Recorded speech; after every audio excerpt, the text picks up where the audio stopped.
ଆଲୋ ଆଲୋ ସକାଳୁ ସକାଳୁ ମୋ ଆଖି କଣ ଦେଖିଲା, ଆମ ପିଲା ଗଛରେ ଗୋଟେ ସୁନ୍ଦର ଗୋଲାପ ଫୁଲ ଫୁଟିଲା। ନାଲି ନାଲି ମନ୍ଦାରରେ ଠାକୁର ପୂଜା କଲି, ମଥାରେ ଗୋଟେ ଗୋଲାପ ଫୁଲ ଖୁସି ଦେଇଥିଲି। ସକାଳ ଜଳଖିଆରେ ପିଆଜ ପକା ପିଠା ବନାଉଛି, ଯାହାକୁ ତେଲୁଗୁରେ ଉତ୍ତପମ କୁହାଯାଉଛି। ପିଆଜ ଟମାଟୋ କଞ୍ଚାଲଙ୍କା ଦେଇ ସ୍ୱାଦିଷ୍ଟ ପିଠାଟିଏ ବନେଇଦେଲି। ଗରମ ଗରମ ଟମାଟୋ ଚଟଣି ସଙ୍ଗେ ଆଗେ ଆଣିକି ଖାଇ ଦେଇଥିଲି। ଖାଇ ଦେଇ ସାରି ସ୍ୱାମୀଙ୍କ ସହ ମାର୍କେଟ ଟିକେ ବାହାରି ଗଲି, କାହିଁକିନା ସମସ୍ତଙ୍କର ଆଜି କପଡ଼ା କିଣିବି ବୋଲି। ଆଜି ସମସ୍ତଙ୍କର କପଡ଼ା ସୁନ୍ଦର ସୁନ୍ଦର କପଡ଼ା କିଣିକି ନେଇ ଆସିଲି। ସ୍ୱାମୀଙ୍କ ପ୍ୟାକେଟଟା ଖାଲି କରିଦେଇଥିଲି।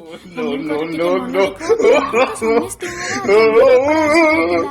ମୋ ସାଙ୍ଗରେ କାଳେ ଏମିତି ପରିସ୍ଥିତି ହୁଏ। ତାପରେ ମୋ ପୁରା ପାଗଟା ପୁରା ଗରମ ଗରମ ଥିଲା ବାହାରେ, ସେଥିପାଇଁ ଆସି ଖାଇ ଦେଇଥିଲି ପଖାଳ ଭାତରେ। ତାପରେ ମୁଁ ଏତେ ସାରା କପଡ଼ା ଆଣିଛି, ଆପଣମାନଙ୍କୁ ଖାଇସାରି ଦେଖେଇବି ବୋଲି ଭାବିଛି। ଦେଖନ୍ତୁ, ଖାଇସାରି ମୁଁ ଆପଣମାନଙ୍କୁ ଗୋଟି ଗୋଟି କରି କପଡ଼ା ଦେଖାଉଛି।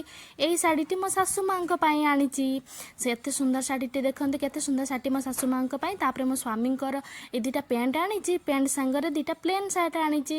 ଦେଖନ୍ତୁ ଏ ପ୍ଲେନ୍ ସାର୍ଟଟି। ତାପରେ ଆଜି ମୋ ପୁଅର ଟିକେ ଅଧିକା କପଡ଼ା ଆସିଯାଇଥିଲା, ଆଉ ମୋ କପଡ଼ାଟି ଆପଣମାନଙ୍କ ପାଇଁ ସରପ୍ରାଇଜ୍ ଥିଲା। ଦେଖନ୍ତୁ ମୋ ସ୍ୱାମୀଙ୍କର ପ୍ୟାଣ୍ଟ ଦୁଇଟା କେତେ ସୁନ୍ଦର ହେଇଛି। ତାପରେ ମୋ ପୁଅର ଦେଖନ୍ତୁ, ଗୋଟି ଗୋଟି କରି ମୋ ପୁଅର ପ୍ୟାଣ୍ଟ ଦେଖେଇଲି।